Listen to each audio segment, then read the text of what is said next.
सर्वपक्षीय शिष्टमंडळाने राज्यपालांची घेतली भेट। सर्वपक्षीय नेत्यांकडून धनंजय मुंडेंच्या राजीनाम्याची मागणी।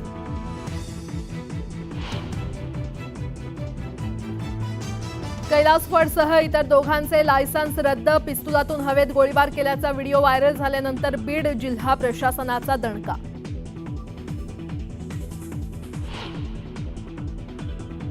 बीडमध्ये संविधान बचाव जन आक्रोश मोर्चा। परभणीतील घटनेच्या निषेधार्थ मोर्चाचं आयोजन। मोठ्या संख्येने नागरिकांची गर्दी।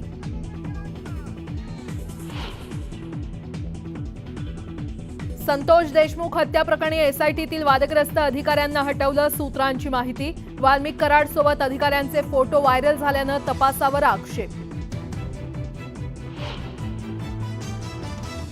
एकनाथ शिंदेचा आक्षेपार्ह व्हिडिओ बनवून धमकी। आरोपी हितेश धेंडे विरोधात गुन्हा दाखल। हितेशच्या आई आणि भावालाही घेतलं ताब्यात।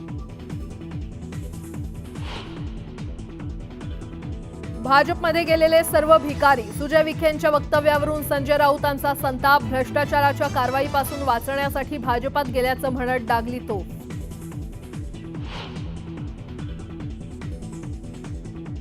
ओबीसी आरक्षणाच्या निर्णयानंतर नगरपालिका निवडणुका होण्याची शक्यता। कॅबिनेट मंत्री संजय सावकारे यांनी दिले संकेत।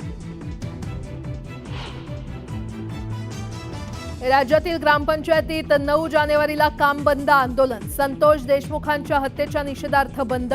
शासनानं कठोर कारवाई करण्याची मागणी।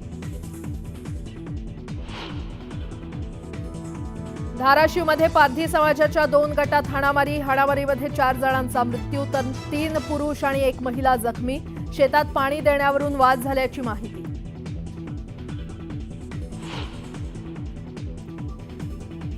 माँसाहेब मीनाताई ठाकरेंची आज जयंती। शिवतीर्थावर उद्धव ठाकरेंकडून माँसाहेबांना अभिवादन। शिवसैनिकही मोठ्या संख्येनं उपस्थित।